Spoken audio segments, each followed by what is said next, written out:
যুক্তরাষ্ট্রের president Donald Trump শনিবার জানিয়েছেন, প্রযুক্তি উদ্যোক্তা ইলন মাস্কের সঙ্গে তার সম্পর্ক শেষ হয়ে গেছে।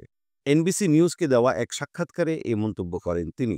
প্রেসিডেন্ট ট্রাম্পকে প্রশ্ন করা হয়েছিল, তিনি কি মনে করেন তাদের মধ্যকার ঘনিষ্ঠ সম্পর্ক শেষ হয়ে গেছে। জবাবে ট্রাম্প বলেন, আমি এটাই ধরে নেব, হ্যাঁ। এরপর তাকে জিজ্ঞেস করা হলো, তিনি কি চান এ সম্পর্ক আবারও জোড়া লাগুক। সাফ জবাব দেন, না। ট্রাম্প ও মাস্কের মধ্যে সামাজিক মাধ্যমে চলমান বিরোধের পর এটি প্রেসিডেন্টের দিক থেকে দেওয়া সর্বশেষ মন্তব্য। মূলত প্রেসিডেন্টের প্রস্তাবিত একটি বিশাল কর ও ব্যয় বিলের প্রকাশ্য সমালোচনা করায় দুজনের মধ্যে সম্পর্কের অবনতি ঘটে। উল্লেখ্য, হাউস অব রিপ্রেজেন্টেটিভে রিপাবলিকান সদস্যরা অল্প ব্যবধানে বিলটি পাশ করে, যা প্রেসিডেন্ট ট্রাম্পের জন্য একটি বড় রাজনৈতিক জয় হিসেবে দেখা হয়। বিলটি বর্তমানে সিনেটের অনুমোদনের অপেক্ষায় রয়েছে। ইলন মাস্ক অতীতে ট্রাম্পের নির্বাচনী প্রচারে উল্লেখযোগ্য আর্থিক সহায়তা দিয়েছিলেন এবং পরবর্তীতে হোয়াইট হাউসে প্রশাসনিক পদে কাজ করার সুযোগও পান। তবে ১২৯ দিন পর তিনি ওই পদ থেকে পদত্যাগ করেন।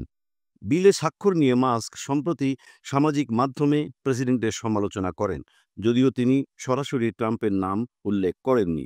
তিনি বলেন, এই বিল জাতীয় বাজেটে কয়েক ট্রিলিয়ন ডলার ঘাটতি তৈরি করবে এবং সরকারের ব্যয় হ্রাসের প্রচেষ্টাকে দুর্বল করবে।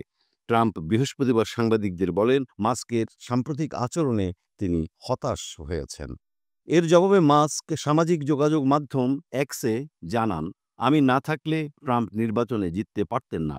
এছাড়া তিনি প্রয়াত যৌন অপরাধী জেফ্রি অ্যাপস্টাইনের সঙ্গে ট্রাম্পের সম্পৃক্ততা রয়েছে এমন ইঙ্গিতও দেন। এই ঘটনাগুলো রিপাবলিকান দলেও আলোড়ন তুলেছে।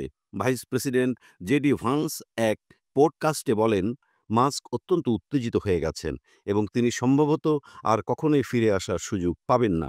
তিনি আরও বলেন, প্রেসিডেন্টকে আক্রমণ করা মাস্কের একটি বড় ভুল ছিল।